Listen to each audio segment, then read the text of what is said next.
The rejection that changed everything. Anna Parker stood outside the campus coffee shop where Jason Reed sat with his friends, laughing about some corporate merger he had orchestrated during his internship. She had rehearsed this moment 1,000 times in her small bedroom back in their hometown of Millbrook, thinking about how she would finally tell him how she felt after 4 years of watching him from afar. She took a deep breath, smoothed down her simple blue dress, and walked inside. Her heart thundered against her ribs as she approached his table. Jason looked up and smiled that charming smile that had captivated her since their freshman year orientation. He was handsome, in an effortless way, with dark hair that fell across his forehead and ambitious eyes that seemed to look right through people into their futures.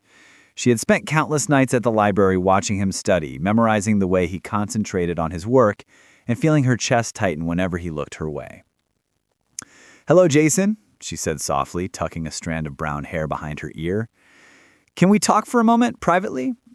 He exchanged glances with his friends and shrugged, standing up with an expression of mild curiosity. They walked outside to the quad, where the late spring sun cast long shadows across the grass. Anna felt her palms sweating as she gathered her courage. "Jason, I have something I need to tell you," she began, her voice trembling slightly. "I know we have not been extremely close, but I have admired you for a very long time, and I think you are an incredible person. I have developed feelings for you, deep feelings, and I was wondering if maybe you would want to go out with me sometime." For a moment, Jason just stared at her, and Anna watched his expression change from curiosity to something harder to read. He laughed, but it was not a kind laugh. It was the sort of laugh that made her stomach drop. "Anna, you seem like a sweet girl, but let me be honest with you," he said, running a hand through his hair. "You are too ordinary for me. I have big plans for my life. I'm going to build an empire, and I need someone who matches my ambition, someone sophisticated and extraordinary. You are nice, but you are just not that person. I could never marry someone like you." The words hit her like physical blows. Each sentence was a small knife that embedded itself deeper into her heart. She felt tears prickling at her eyes, but she refused to let them fall. She would not give him the satisfaction of seeing her cry. She stood there frozen as he continued talking about his vision for the future and how he needed someone of his caliber. "I appreciate you telling me how you feel," he added, almost dismissively, "but I think it's best if we just stay acquaintances going forward." Anna nodded, unable to speak. Her throat felt tight and her hands were shaking. She turned and walked away from him, across the quad. She could feel his eyes on her back and hear his friends calling to him from the coffee shop. She walked faster, then faster, until she reached her dorm room and locked herself inside. That night, Anna made a decision. She would prove Jason Reed wrong about her. She would become extraordinary and powerful and successful, and she would never let anyone diminish her again. She started researching technology companies and business strategies. She picked up books on entrepreneurship and coding. She began taking additional courses and staying up late into the night, teaching herself skills that she knew would matter. She worked part-time jobs to save money. She sacrificed her social life and her youth. 7 years later, that timid college girl would no longer exist. The billionaire returns. Anna stepped out of the sleek black Mercedes in front of the Reed Innovations headquarters building in downtown Chicago. She wore a tailored charcoal suit that had been custom designed by the top designers in Milan, and her hair was styled in an elegant updo that radiated power and sophistication. Her assistant Michael was standing beside her holding a leather portfolio containing all the paperwork necessary for the acquisition that was about to change everything. The company that Jason had built had finally crumbled under his own poor decisions and reckless management. His competitors had circled like sharks, sensing blood in the water, and his board of directors had turned against him. This morning, they would officially announce that an anonymous investor had acquired complete ownership of Reed Innovations. Anna had made sure to keep her involvement hidden until the final moment. She wanted to see the expression on his face when he realized exactly who had bought him out. They rode the elevator to the executive boardroom on the 52nd floor. Anna felt her pulse quickening, but she forced herself to remain calm and composed. She had spent 7 years preparing for this moment, and she would not let emotion compromise her professionalism. The elevator doors opened, and she stepped into the hallway where she could see through the glass walls of the conference room. Jason was already seated at the head of the table with his legal team around him. He looked tired, worn down by stress and financial ruin. His dark hair was still handsome, but it was graying at the temples, and his face had lines that had not been there before. He wore an expensive suit, but she could see the desperation in his eyes as he reviewed documents with shaking hands. Anna pushed open the conference room doors, and every head turned toward her. She watched in slow motion as Jason's face went completely pale, as recognition slowly dawned on him.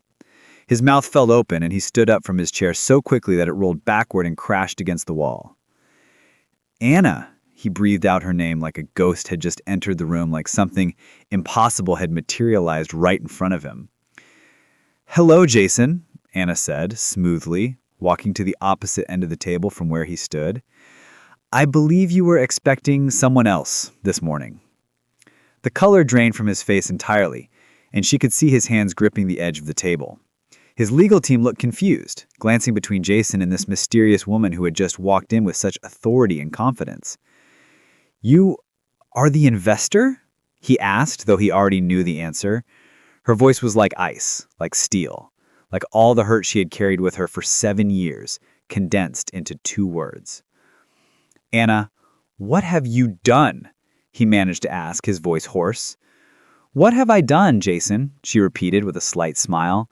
I have simply purchased your company, fair and square, through all the proper channels. Your board approved the sale, your shareholders have agreed, the paperwork is all completed, and as of 9 o'clock this morning, I am the majority shareholder and primary owner of Reed Innovations, which means I am now your boss. Jason's face went through a series of emotions: shock, anger, confusion, realization, and finally something that looked like fear. She had never seen him afraid before, and she found that she did not feel as satisfied as she had imagined she would. You cannot do this, he said desperately. You cannot just take my company away. This is not fair. Fair, Anna repeated, her voice sharp as a blade. You want to talk about fair, Jason? You want to discuss what is fair and what is not? You dismissed me 7 years ago. You called me ordinary. You said I would never be good enough for you, that I didn't have the sophistication or the ambition to stand beside you. Well, look at me now, Jason. I am worth $2.3 billion. I have built a technology empire that spans 3 continents, and I own your entire company. She paused, letting the weight of those words settle over him like a heavy blanket. Your people will report to me now. Your decisions will go through me. Your future depends on my approval. So I suggest you sit down and let us discuss what happens next, because your old life is over. Part 3. Collision of Pasts and Presents. The weeks following the acquisition were chaos. Jason found himself navigating a bizarre and painful new reality where the woman he had once rejected so casually was now his absolute superior in every possible way. Anna had immediately begun restructuring the company, bringing in her own executive team and implementing new systems that rendered his previous strategies obsolete. She was everywhere in the building, attending meetings, reviewing operations, and making sweeping changes that demonstrated her clear vision for the future of the company. Jason tried to maintain his professional demeanor during their interactions, but inside he was unraveling. He could not stop thinking about that day in the quad when he had so casually destroyed her. He remembered telling her she was too ordinary and watching her walk away. He had never expected to see her again, certainly not like this, not as the powerful woman who now controlled his entire existence. One evening, Jason found himself working late in the office. He was reviewing reports at his desk when he heard the sound of heels clicking against the floor. He looked up to see Anna walking past his office in a simple black dress, having apparently worked late as well. She was carrying files in her arms, and her face was serious and focused. Anna, he called out, unable to stop himself. She paused and turned, looking at him with cool, professional eyes, stepping into his office and closing the door behind her. Yes, Jason? What do you need? I wanted to talk her, he said, standing up from his desk. I think we should discuss this situation between us. This tension has been affecting the workplace, and I think we need to move past what happened in college. Anna set her files on his desk and looked at him with an expression that was hard to read. There was no anger in her face, but there was something else, something guarded and protected. There is nothing to discuss, Jason, she said calmly. We were two different people 7 years ago. You made your choices and I made mine. That is all there is to it. This is business, and I conduct my business with professionalism and efficiency.